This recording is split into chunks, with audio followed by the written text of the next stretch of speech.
Hi, welcome to the Times of Israel's Daily Briefing. It's Thursday, January 1st, and I'm Jessica Steinberg.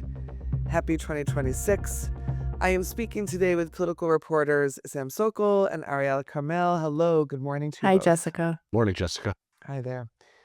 Hi there on this first day of 2026. It is day 818 of the war. As Prime Minister Benjamin Netanyahu rang in the new year with U.S. President Donald Trump at Mar-a-Lago in Florida in the U.S., back home there was an uproar on Wednesday over a temporary high court order blocking the transfer of funds to ultra-Orthodox schools after a lawsuit that was placed by opposition party Yesh Atid. We will discuss many different angles of that, as well as Finance Minister Bezalel Smotrich's vows against the Supreme Court president and a feud between ultra-Orthodox parties over Jerusalem's religious council. Stay with us. 3 million Israelis are dealing with trauma since October 7th. To help Israelis heal, Hadassah is there, with the largest rehabilitation center in Jerusalem, world-renowned medical centers, and youth villages. It's said, saving a life saves the world. Imagine helping millions. This is Hadassah, a life-changing force in Israel and the world.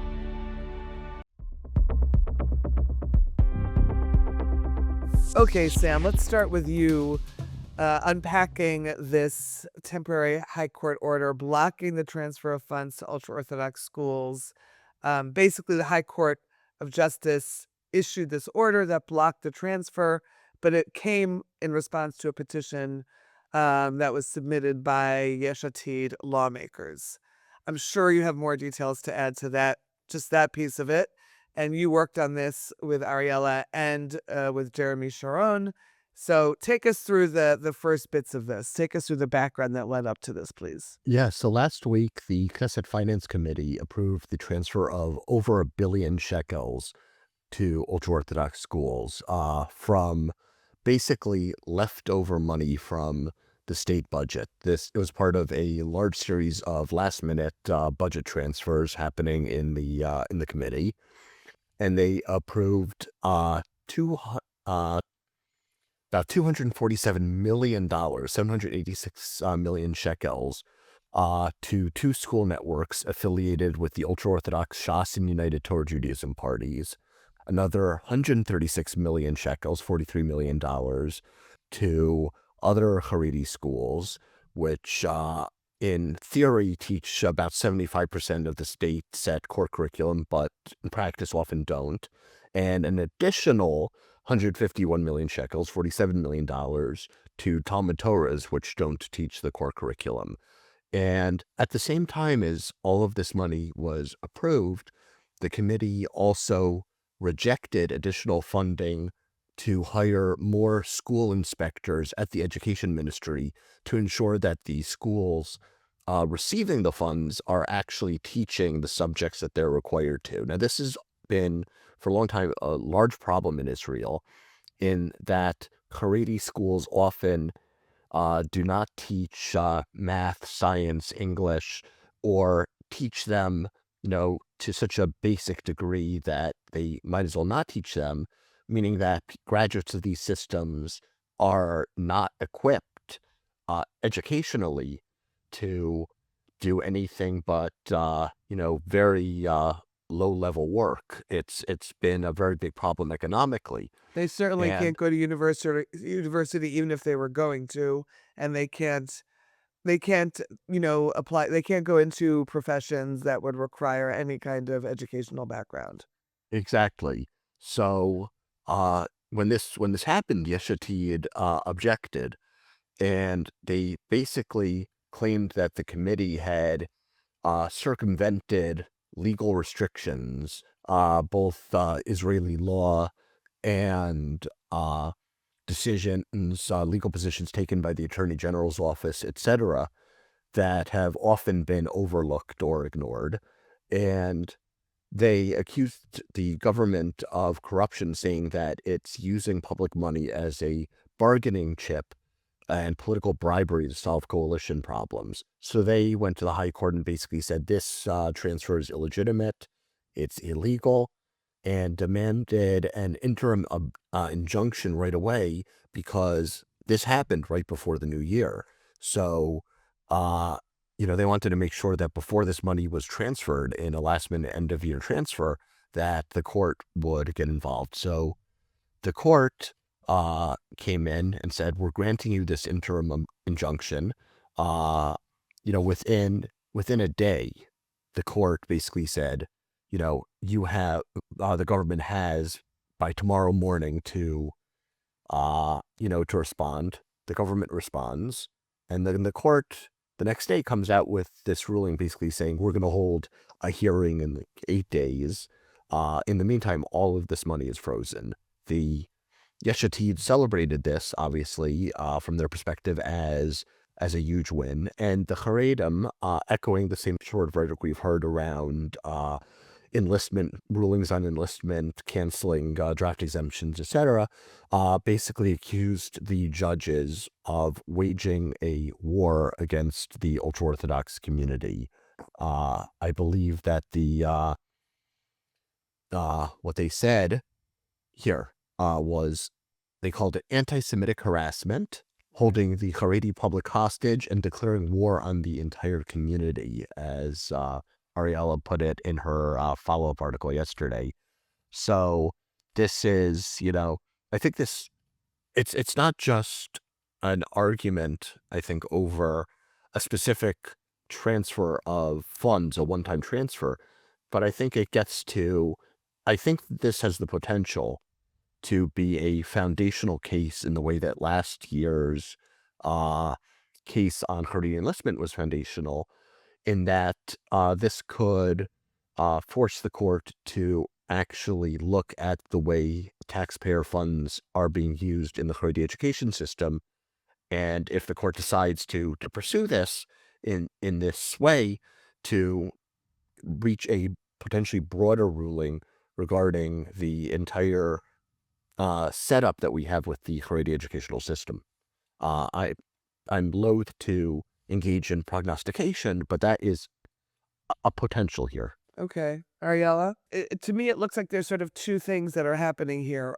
One, there's just this transfer of funds that, and as Sam, as you put it, it could be very foundational in terms of looking at the broader ultra-Orthodox influence and what we see here in Israeli society.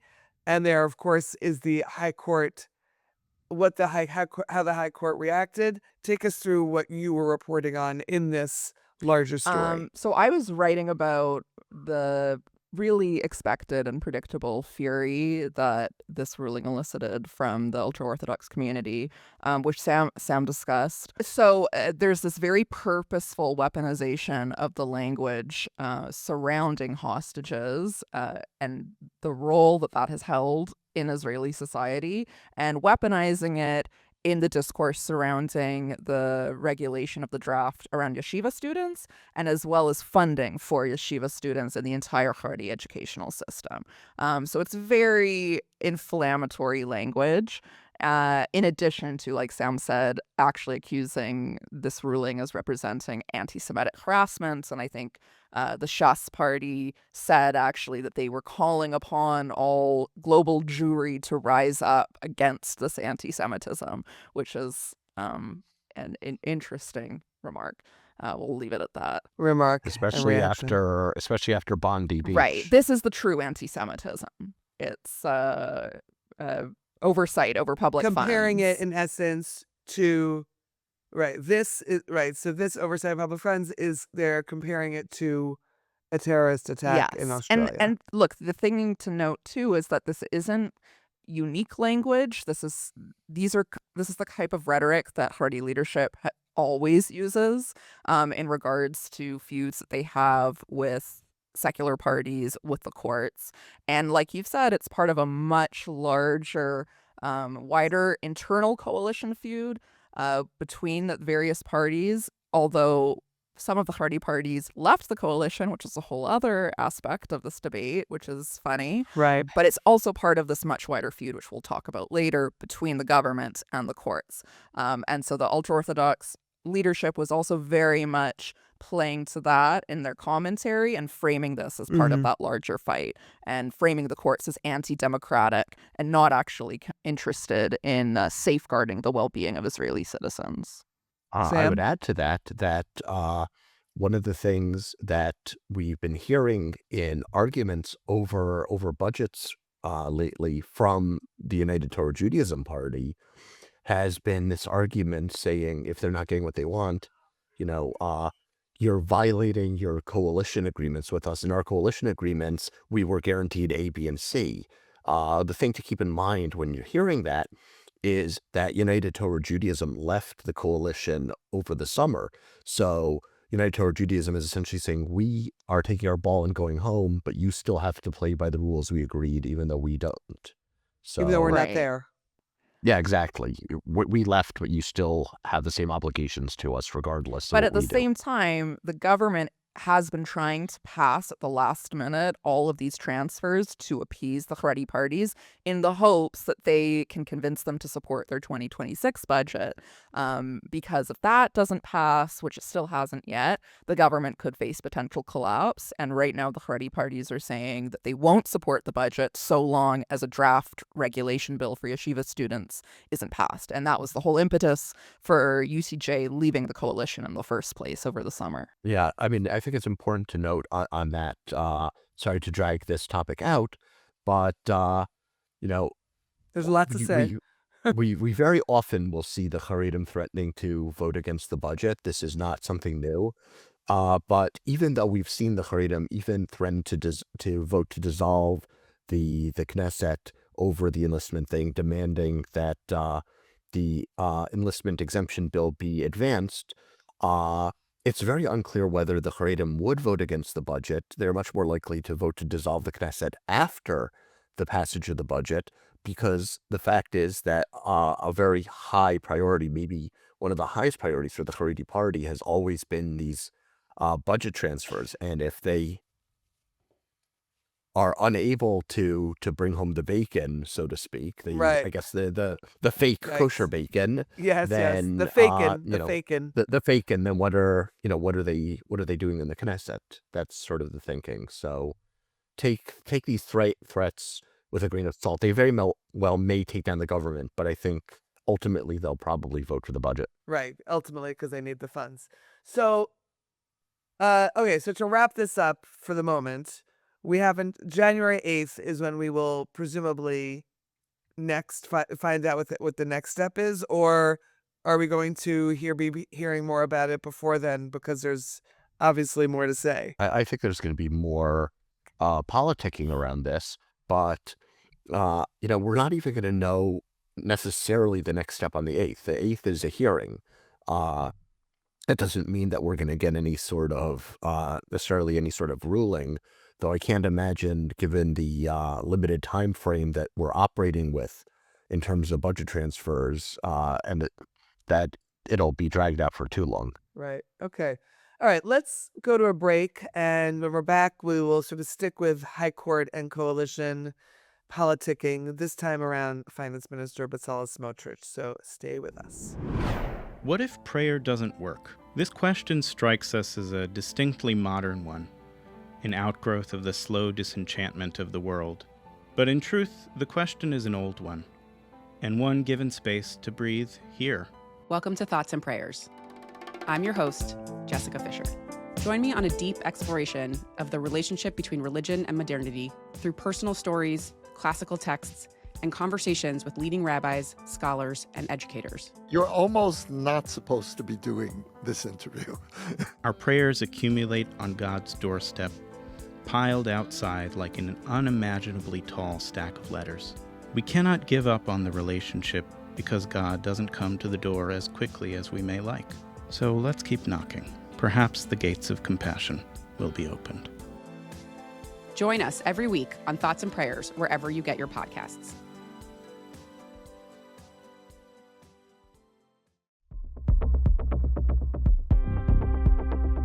Okay, so Ariela, then you were covering, as we alluded to earlier, that Bezalel Smotrich, the finance minister, made some very incendiary comments about the Supreme Court President Isaac Amit, who there's never been any love lost between them or between the coalition and the Supreme Court President.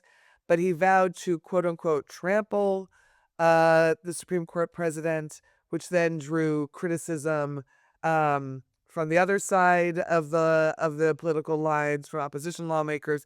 This morning, his political partner, Crime at Times, Security Minister Itamar Ben-Gvir was quoted as defending, in a sense, Isaac Amit, or saying that no one's going to touch a hair on his head.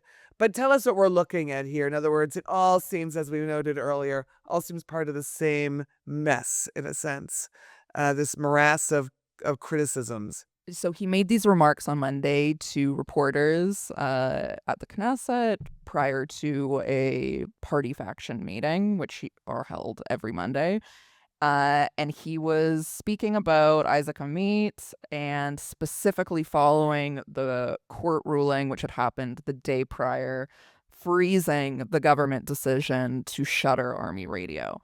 And the court decided to halt, at least temporarily, that decision. And this is one of a series of rulings that the courts have made recently that have been in opposition to government decisions, either temporarily freezing them or blocking them entirely. And it's part of a much, much wider feud going on between the government and the courts, part of the judicial overhaul process that began in 2023.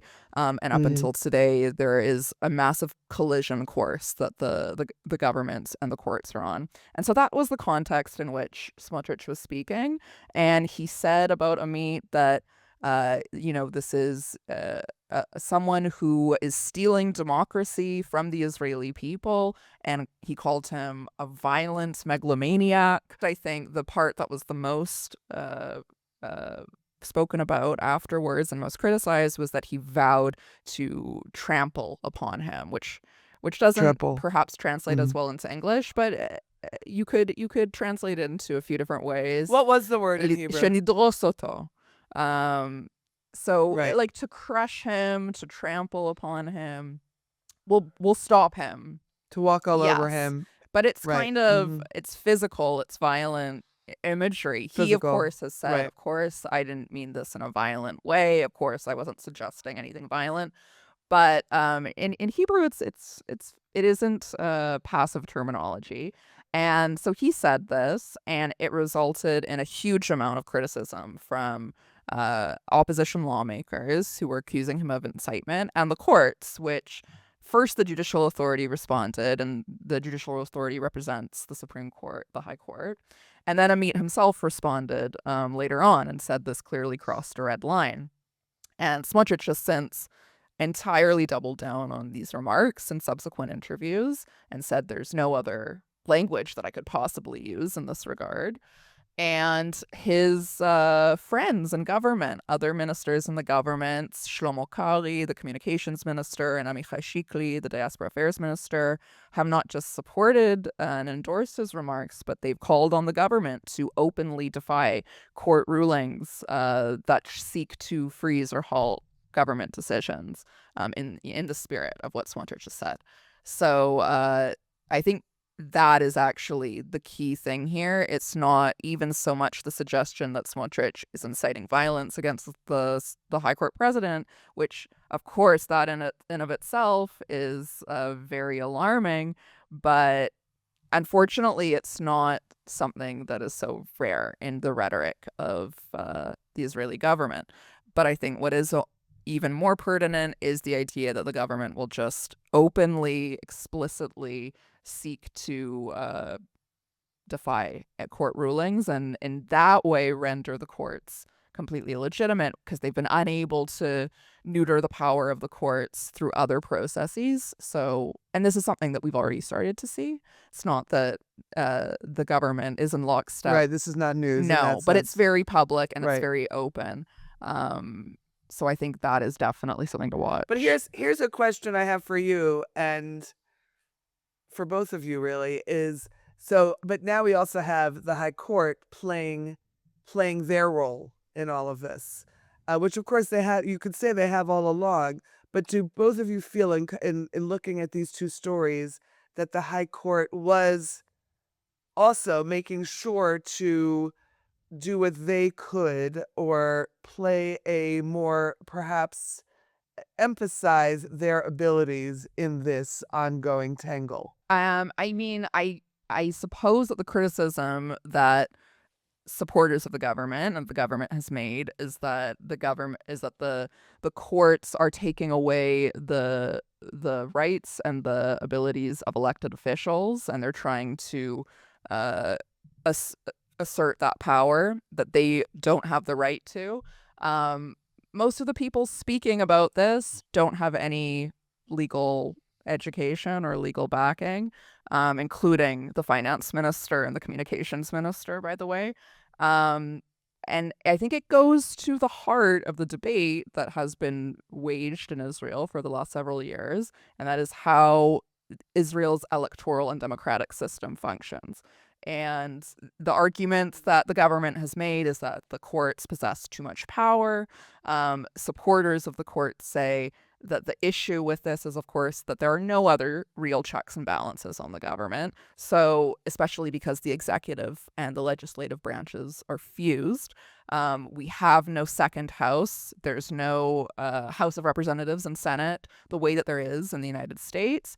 There are no constituents that elected officials are directly held accountable by and that can be voted out in midterms or subsequent elections. So the Supreme Court is really the only guard on the rail that holds any power in terms of preventing the government from, in their argument, violating the law.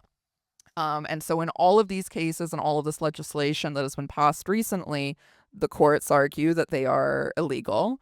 We and I think Jeremy Sharon, our legal correspondent, has written in depth about both the Army radio ruling, the state controller's investigation into October 7th, which was recently frozen. But so these are all episodes within a much larger debate that is being waged. Sam? I mean, I think it's important to note that there's a lot of things in our legal system which have developed over time, sort of organically, rather than being set down in legal statutes. So there's still a lot of argument over who should have legal standing, what issues should be justiciable, and there's also a lot of argument relating to the status of the so-called basic laws, which are held by the court to be quasi-constitutional. And I think that one thing that's come out in speaking with people across the political spectrum is that there's a certain baseline agreement, including among the court's most fervent supporters, that there are things that can or should be clarified through legislation, whether, some people want to make the court weaker, some want to make it stronger. But the one thing that I think a lot of people agree on is that things should be clearer and given a firmer statutory basis in order to settle a lot of these issues one way or the other. But I think a lot of the objections to what the coalition is doing right now stem not from the fact that, yes, there are things that need to be clarified, but the fact that the government is currently taking steps that many in the opposition see as undemocratic. But I recall asking Yair Lapid about this at a press conference once, and he said, listen, there are things that we think need to be improved as well. We just don't agree with what this government is doing. So I think that it would be possible at some undefined point in the future, if everyone would sit down and discuss this, to find some sort of baseline agreement. I don't think that's likely to happen, but I just wanted to add, I'll just add briefly, just to follow up on what Sam is saying. The concept of legal reform and judicial reform in Israel has been in discussion for a long time. It precedes this government. And if you speak to opposition lawmakers, many of them will say, yes, it's a totally legitimate thing to say that we need to improve or refine elements of our judicial or electoral system. So that's not like this. And also, what are the motivations behind it? So that's, I think, what is key here. It's in isolation, in a vacuum. The desire to improve or change the judicial system is totally legitimate. It's held by opposition lawmakers as well, but the context is key. So let's wrap up this podcast. Sam, I just want you to take us through very briefly this feud between ultra-Orthodox Shas and Degel HaTorah parties about the control of the Jerusalem's religious council, which is something that seemed to be sort of, playing out, and now all of a sudden it's spilled out into public view, as you wrote. So tell us a little bit about that. I think it's important to sort of give a little bit of context here, which is that there are two main ultra-Orthodox parties. There's Shas, which represents Sephardi Haredim, and you have United Torah Judaism, which represents the Ashkenazim. Within United Torah Judaism, you have Agudat Yisrael, which represents the Hasidim, and you have Degel HaTorah, which represents the non-Hasidic Haredi Jews.